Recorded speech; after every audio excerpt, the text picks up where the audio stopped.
Iran के पास फौजियों और पुलिस को तनख्वाह देने के लिए रकम नहीं, अमेरिकी सदर ट्रंप का दावा। मीडिया से गुफ्तगू में कहा, ईरान में अफरात ज़र 350% है। ईरानी हुकूमत के पास रकम नहीं, वो डील तो करना चाहेंगे मगर वो दुरुस्त डील करने के लिए तैयार नहीं। ईरान के अगले इक़दाम तक इंतजार करो और देखो कि पॉलिसी अपनाने का इशारा दे दिया। साउथ कैरोलिना में रैली से खिताब करते हुए ट्रंप ने तस्लीम किया कि मिड टर्म इलेक्शंस में रिपब्लिकन्स को शिकस्त हुई तो डेमोक्रेट सदर का मुआवजा करेंगे। रैली से खिताब के दौरान खिलाफ आवाज़ बुलंद करने पर और तकरीर में खलल डालने पर एक शख्स को रैली से बाहर निकाल दिया गया। ईरानी वज़ीर ख़ारिजा अब्बास अराग़ची ने कहा है कि 14 साल पहले ईरान पर लगाई गई तारीख की सबसे तबाहकुन पाबंदियाँ नाकाम हुई। 8 साल पहले ईरान पर ज़्यादा से ज़्यादा दबाव की पॉलिसी नाकाम हुई। 5 महीने पहले गैर मशरूत हथियार डालने की शर्त भी नाकामी का शिकार हुई। आज ईरान पर मौशी सतह पर अब तक का सबसे कार्यवार किया गया इस इक़दाम का भी नाकाम होना तय है। ये सब पहले भी देख चुके हैं, वही बकवास, बस किरदार बदल गए हैं। पाकिस्तान समेत 12 ममालिक की शाम में अबू ज़हूर फौजी एयरबेस पर इसराइली फ़ज़ाई हमलों की शदीद मज़म्मत।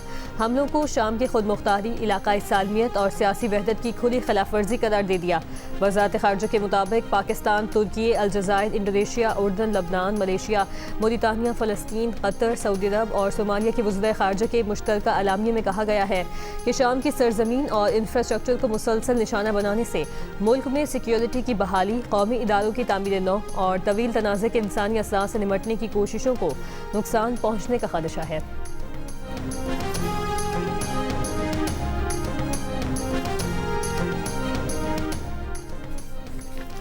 तीन रोज के लिए पेट्रोल की कीमत में 3 रुपये 81 पैसे का इजाफा, नई कीमत 341 रुपये 59 पैसे मुकर्रर। हाई स्पीड डीजल की कीमत में 3 रुपये 59 पैसे इजाफा, नई कीमत 368 रुपये 29 पैसे मुकर्रर। मिट्टी का तेल 2 रुपये 65 पैसे फी लीटर महंगा, नई कीमत 303 रुपये है 50 पैसे फी लीटर मुकर्रर। पेट्रोल और डीजल पर फी लीटर डीलर्स मार्जिन 1 रुपये 34 पैसे बढ़ा दिया गया। हुकूमत ने पहले चीनी बरामद की, फिर बरामद की गई चीनी में से 1,08,000 मैट्रिक टन चीनी बरामद करने का फैसला कर लिया। जियो न्यूज़ के प्रोग्राम आज शाहजेब खानजादा के साथ में बात करते हुए वफाकी वज़ीर बराए फूड सिक्योरिटी राना तनवीर हुसैन ने कहा है कि हुकूमत की जानिब से चीनी एक्सपोर्ट करने से मकामी मार्केट में चीनी की कीमतें नहीं बढ़ेंगी। मुल्क में चीनी का वाफर स्टॉक मौजूद है। आलमी मार्केट में चीनी की कीमतें बेहतर होने के बायस हुकूमत इस स्टॉक को एक्सपोर्ट करना चाहती है ताकि इसे अच्छे रेट पर फरोख्त किया जा सके। वज़ीर आज़म शहबाज शरीफ की बलूचिस्तान के मसाइल के हल के लिए ग्रैंड डायलॉग की तजवीज़ पेश कर दी। कहा, डायलॉग का मकसद बलोच अवाम की बात सुनना है। मसाइल के हल का तरीक़ा मुशावरत है। बलूचिस्तान के मसाइल डायलॉग के ज़रिए हल होने चाहिए। अगर मसाइल और चैलेंज हैं तो उन्हें बाहिमी गुफ्तगू से हल किया जाए। मसाइल के हल का बेहतरीन तरीक़ा बाहिमी मुशावरत और वसाइल की मुनसिफाना तकसीम से मुमकिन है। पाकिस्तान की तरक्की तभी होगी जब चारों सूबे मिलकर चलेंगे। वज़ीर आज़म का कहना था कि मसाइल की आड़ में कोई मुहब्बे वतन बंदूक नहीं उठा सकता।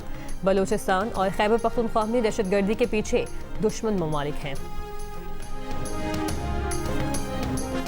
फील्ड मार्शल सैयद आसिम मुनीर ने कहा है कि बलूचिस्तान और पाकिस्तान का हाल और मुस्तकबिल एक है और हमेशा एक रहेगा। रियासत के गैर मुतज़लज़ल आज़म और फैसला को रद्द अमल से मज़मूम अज़ाइम को नाकाम बनाया जाएगा। ISPR के मुताबिक बलूचिस्तान की अहम शख्सियात और सियासी क़यादत से मुलाकात में फील्ड मार्शल ने कहा, बलूचिस्तान की तकदीर सिर्फ बलूचिस्तान के अवाम के हाथ में है। फितनतुल ख़वारिज और फितनतुल हिंदुस्तान बलूचिस्तान को गैर मुस्तहकम करने के लिए गैर मुल्की सरपरस्ती में काम करने वाली प्रॉक्सीज़ हैं जो रियासत और अवाम के दरमियान खलीज पैदा करने के लिए सरगर्म हैं। फील्ड मार्शल ने कहा कि दुश्मन के प्रोपेगेंडे का मुकाबला किया जाए, झूठे बयानियों को बेनकाब किया जाए, बलोच अवाम की तरक्की और उमंगों को उजागर किया जाए।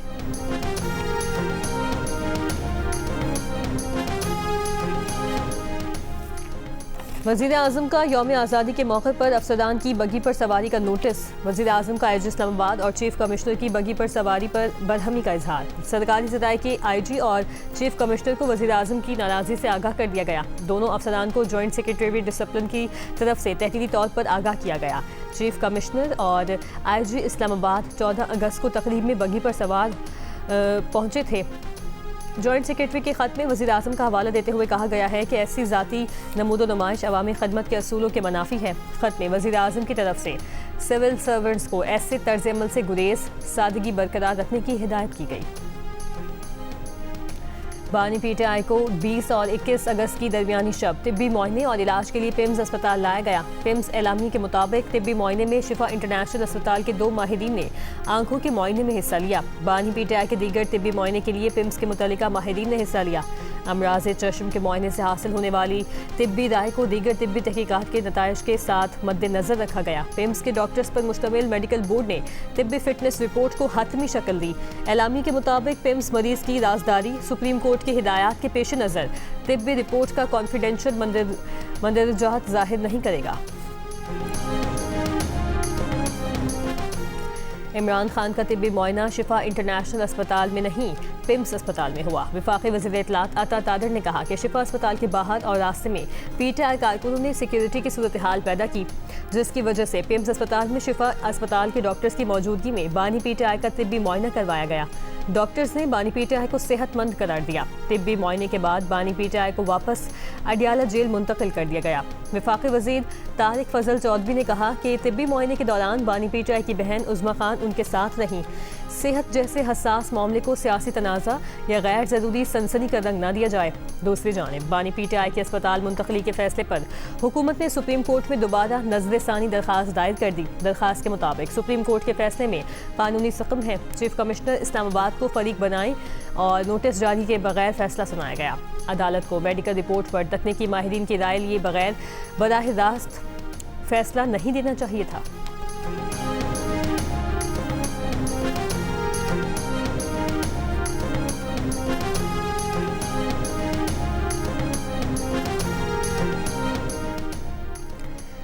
ऑपोजिशन ने बानी पीटीआई को शिफा अस्पताल मुंतकिल न करने पर हुकूमत पर धोखेबाजी का इल्ज़ाम लगा दिया। अदालती हुक्म की खिलाफ वर्जी करार दे दिया। तौहीन अदालत की दरख्वास्त दायर करने का ऐलान कर दिया। तहरीक इंसाफ के चेयरमैन बैरिस्टर गौहर ने कहा, जो कुछ हुआ उसकी तवक्को नहीं थी। कोई है जो नहीं चाहता कि मसाइल का हल निकले। इस तरह मुज़ाकरात नहीं किए जाते। अलामा राजा नासिर अब्बास बोले, सुप्रीम कोर्ट के फैसले से उम्मीद की एक किरण नजर आ रही थी, लेकिन फैसले के बावजूद बानी पीटीआई को अस्पताल मुंतकिल नहीं किया गया। महमूद खान अचकज़ई ने कहा, कौन लोग हैं जो रात के अंधेरे में इस तरह के काम कर रहे हैं। सेक्रेटरी जनरल पीटीआई सलमान अकरम राजा ने कहा, अगली बार भी सुप्रीम कोर्ट का हुक्म ना माना गया तो फैसला अवाम करेंगे कि इसी तरह आगे बढ़ना है या फैसला सड़कों पर करना है। वज़ीर आला खैबर पख्तूनख्वा सुहेल आफरीदी ने कहा, हुकूमत को कानून के कटहरे में लाना चाहिए। वज़ीर मुमलिकत बराए दाखिला सेनेटर तलाल चौधरी ने कहा है कि बानी पीटीआई का इलाज उनकी मर्जी से नहीं बल्कि डॉक्टर्स और कानून की मर्जी से होगा। इलाज किसी बिल्डिंग ने नहीं बल्कि डॉक्टर्स ने करना होता है। शिफा अस्पताल के पास पीटीआई के लोग जमा होना शुरू हो गए थे। तौहीन अदालत हुकूमत ने नहीं बल्कि उन लोगों ने की। हुकूमत ने पूरी कोशिश की कि सुप्रीम कोर्ट के हुक्म पर मिन्नो अन अमल हो, इसलिए हमने अपनी रिव्यू पिटिशन भी वापस ले ली थी। प्रोग्राम आज शाज़ेम खानजादा के साथ में बात करते हुए उन्होंने मजीद कहा कि बानी पीटीआई की सियासी अहमियत बाकी होती तो इनकलाब आ चुका होता।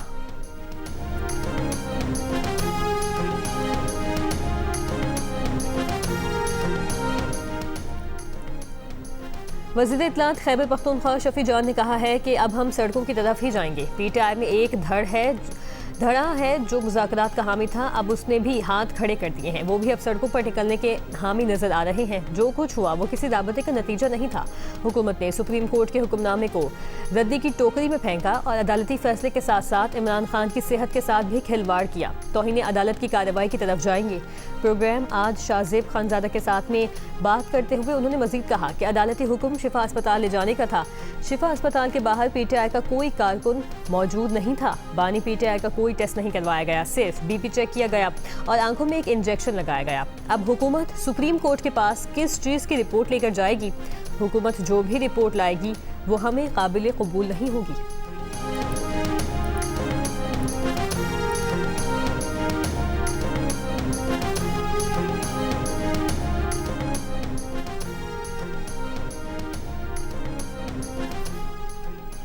AI सेंटर ऑफ एक्सीलेंस के क़याम के लिए पाकिस्तान और गूगल के दरमियान ताउन पर इत्तफाक।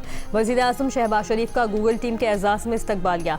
पाकिस्तान और गूगल के दरमियान कौमी डिजिटल तब्दीली के लिए मफाहमती याददाश्त पर दस्तखत हो गए। रवां साल पाकिस्तान में 1,50,000 गूगल करियर सर्टिफिकेट्स का हदफ मुकर्रर। IT बरामदात और मुसाबकती सलाहियत के रोड मैप की तैयारी के लिए टास्क फोर्स कायम करने का भी फैसला। डेमोक्रेटिक सेनेटर कोरी बुकर ने कहा है कि पाकिस्तान इस पोजीशन में है कि पूरे मशरिक़ वस्ता में अमन लाने में किरदार अदा करे। पाकिस्तान के यौम आज़ादी की मुनासबत से न्यूयॉर्क में मुनाकिद तकरीब से खिताब में सेनेटर कोरी बुकर बोले, अमरीका को सिफारतकारी की ज़रूरत है, बमों की नहीं, डायलॉग होना चाहिए, ना कि जंग। हर इंसान को अल्लाह ने पैदा किया है, इसलिए न सिर्फ अमरीकी बल्कि फ़लस्तीनी और ईरानी बच्चों की भी तौक़ीर होनी चाहिए। इंसानी अलमिया जन्म ले रहा है हो तो हम में से किसी को खामोश नहीं रहना चाहिए। सेनेटर कोरी बुकर ने कहा कि वो फ़लस्तीन और ईरान में मुनसिफाना अमन के लिए आवाज़ बुलंद करते रहेंगे। बोले, अगर अमरीका में किसी मुसलमान को तासुब का निशाना बनाया जाता है तो ये किसी और के लिए नहीं, अमरीका के लिए मसला है, और इसीलिए उन्होंने मुसलमानों से नफरत और इस्लामोफोबिया के खिलाफ बिल पेश किया था। अमेरिका और अमारात ने military artificial intelligence task force का ऐलान कर दिया। टास्क फोर्स अबू धाबी में कायम की जाएगी। टास्क फोर्स साइनप्स में दोनों ममालिक के 20 माहिरीन शामिल होंगे। टास्क फोर्स आर्टिफिशियल इंटेलिजेंस और साइबर सिक्योरिटी पर काम करेगी। अमाराती हुकाम के मुताबिक इंटेलिजेंस मुआवनत और अहम तंजीबात के तहफ़्फ़ुज़ पर तवज्जो होगी। इलाकाई सिक्योरिटी की निगरानी भी टास्क फोर्स की तरजीह होगी।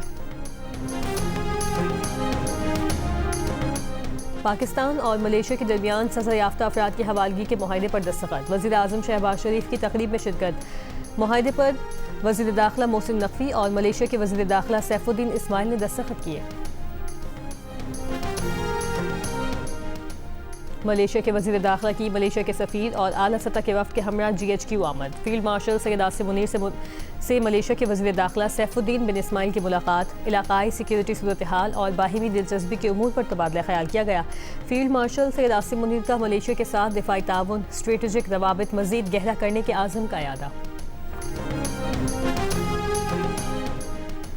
अपोजिशन रहनुमाओं का पार्लियामेंट में मुश्तरका हिज़्ब इख्तिलाफ कायम करने पर इत्तफाक। अपोजिशन रहनुमाओं के इजलास के बाद मीडिया से बातचीत करते हुए मौलाना फजलुर रहमान ने कहा, वज़ीर आज़म कहते हैं आएँ बात करें, ताली दो हाथों से बचती है, यहाँ एक हाथ है जो कौम को थप्पड़ मार रहा है। मौलाना फजलुर रहमान ने कहा कि हर शख्स अपने आप को गैर महफूज समझता है, हुकूमत सिर्फ तसल्लियाँ दे रही है। हम गुज़श्ता 20 साल से तसल्लियाँ सुन रहे हैं। हालात में बेहतरी न आने की वजह से मईशत पर असर पड़ रहा है।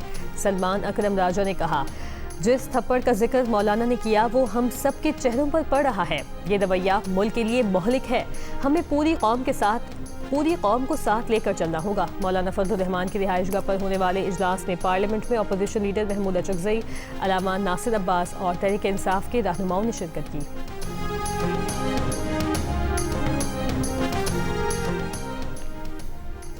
तहरीक इंसाफ के रहनुमा जुनैद अकबर ने कहा है कि कौमी असम्बली के अंदर 40 अरकान बैठे थे कि बाहर से ताले लगा दिए गए। इस रवैये के बाद हुकूमत मुज़ाकरात की बात करती है। अब लग रहा है कि मज़ाहमत के अलावा कोई रास्ता नहीं बचा। वो 14-15 साल से पार्लियामेंट के मेंबर हैं। कभी ऐसा नहीं हुआ कि कौमी असम्बली के अंदर अरकान बैठे हों और ताले लगा दिए जाएँ। इस हुकूमत को क्रेडिट जाता है कि आज ताले लगे। इससे कबल मेंबरान को यहाँ से उठाया गया। मीर रज़ा कत्ल के खिलाफ शाह फैसल नर्सरी स्टॉप पर एहतजाज। मीर रज़ा कत्ल case Sindh high court bar का मीर रज़ा की मौत की शफाफ, गैर जानिबदार और शवाहिद पर मबनी तहकीकात का मुतालिबा। हाई कोर्ट बार ने कहा कि मीर रज़ा केस को कत्ल की तहकीकात के तौर पर आगे बढ़ाया जाए। केस में मुलव्विस तमाम अफराद की निशानदही, गिरफ्तारी और कानूनी कार्रवाई की जाए। ज़रूरत पड़ने पर मुतल्लिका अफसरान के खिलाफ महकमाना कार्रवाई की जाए। शवाहिद छुपाने, ज़ाया करने या गलत तरीके से संभालने की मुकम्मल तहकीकात की जाए और नई तहकीकाती टीम को आज़ादाना तौर पर काम करने दिया जाए। वाज़ेह किया कि तहकीकात पर सियासी या बैरूनी असर रसूख बर्दाश्त नहीं किया जाएगा।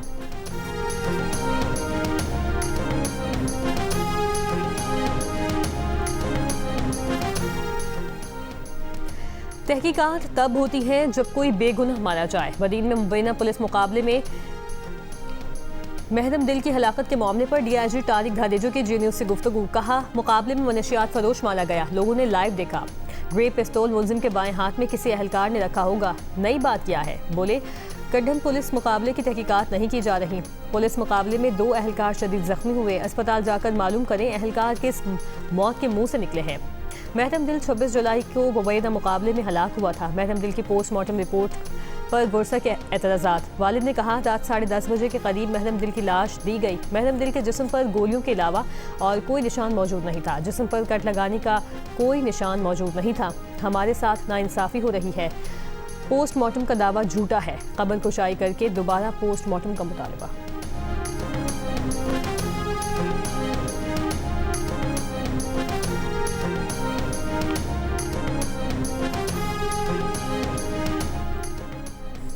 जमात इस्लामी की पेट्रोलियम लेवी और महंगाई के खिलाफ लाहौर, कराची और पेशावर में धरने छठे रोज भी जारी। अमीर जमात इस्लामी हाफिज नईम ने कराची में धरने से खिताब करते हुए कहा, वजीर कहते हैं हम लेवी ख़त्म नहीं कर सकते, हम कहते हैं हम धरना ख़त्म नहीं कर सकते, हुक्मरानों का पीछा किसी सूरत नहीं छोड़ेंगे।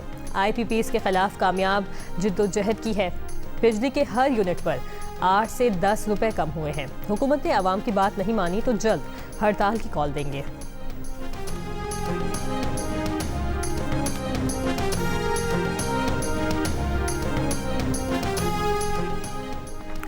NCCIA का इस्लामाबाद के सेक्टर G8 में कॉल सेंटर पर छापा। मुबैना साइबर क्राइम में मुलविस गैर मुल्की और पाकिस्तानी अफराद मौके से फरार। डिजिटल डिवाइसेस और दीगर सामान कब्जे में लेकर फॉरेंसिक मुआयने के लिए भिजवा दिया गया। NCCIA का कहना है कि कॉल सेंटर के जरिए मुनज़्ज़म साइबर क्राइम और डिजिटल फ्रॉड का मुबैना नेटवर्क चलाया जा रहा था। मोहसिन नकवी की ज़ेर सदारत एशियन क्रिकेट काउंसिल का सालाना इजलास आज बैंकॉक में होगा। इजलास में विमेन एशिया कप और बजट पर गुफ्तगू की जाएगी। लीड्स टेस्ट 2.5 दिन में खत्म। इंग्लैंड ने पाकिस्तान को इनिंग्स और 103 रन से हरा दिया। पाकिस्तानी बैटर पहले इनिंग्स में 171 पर आउट होने के बाद दूसरे इनिंग्स में भी मुकम्मल नाकाम। पूरी टीम सिर्फ 135 रन पर ढेर हो गई। आज़ान ओवैस 9, इमामुल हक 0, अब्दुल्ला शफीक 15, सऊद शकील 14 और कप्तान सलमान अली आगा 4 रन बनाकर आउट। शान मसूद ने 29 और मोहम्मद रिजवान ने 41 रन बनाए। ओली रॉबिन्सन, जोफ्रा आर्चर और जोश टंग ने 3 खिलाड़ियों को आउट किया। 3 मैचेस की सीरीज में इंग्लैंड ने 1-0 की बढ़तरी हासिल कर ली। सीरीज का दूसरा टेस्ट मैच 27 अगस्त से लॉर्ड्स में खेला जाएगा। पिक्सल और जियो टेलीविजन के इश्तराक से पेश किए जाने वाले रियलिटी शो में इस वीकेंड से शुरू होने वाला है क्वार्टर फाइनल और नाज़रीन की नज़रों के मुंतज़िर हैं कुछ खतरनाक स्टंट। इस वीकेंड पर क्या कुछ होने वाला है, देखिए पाकिस्तान गॉट टैलेंट की आने वाली एक साथ में आज और इतवार की रात 10 बजे सिर्फ जियो पर। मिसबा अरशद को अगले मिस यूनिवर्स 2026 मुकाबले में पाकिस्तान की नुमाइंदगी के लिए चुन लिया गया। फिलीपीन में हुई तकरीब में उन्हें पाकिस्तान कॉन्शियस साबिक मिस यूनिवर्स पाकिस्तान रोमा रियाज ने पहनाया। मिसबा अरशद मिस यूनिवर्स मुकाबलों में पाकिस्तान की नुमाइंदगी करने वाली चौथी पाकिस्तानी खातून होंगी। मिस यूनिवर्स का मुकाबला नवंबर में पोर्टोरिको में होगा। और बिलाखिर आ गया वो मरहला जहां पाकिस्तान आइडल का फैसला होगा।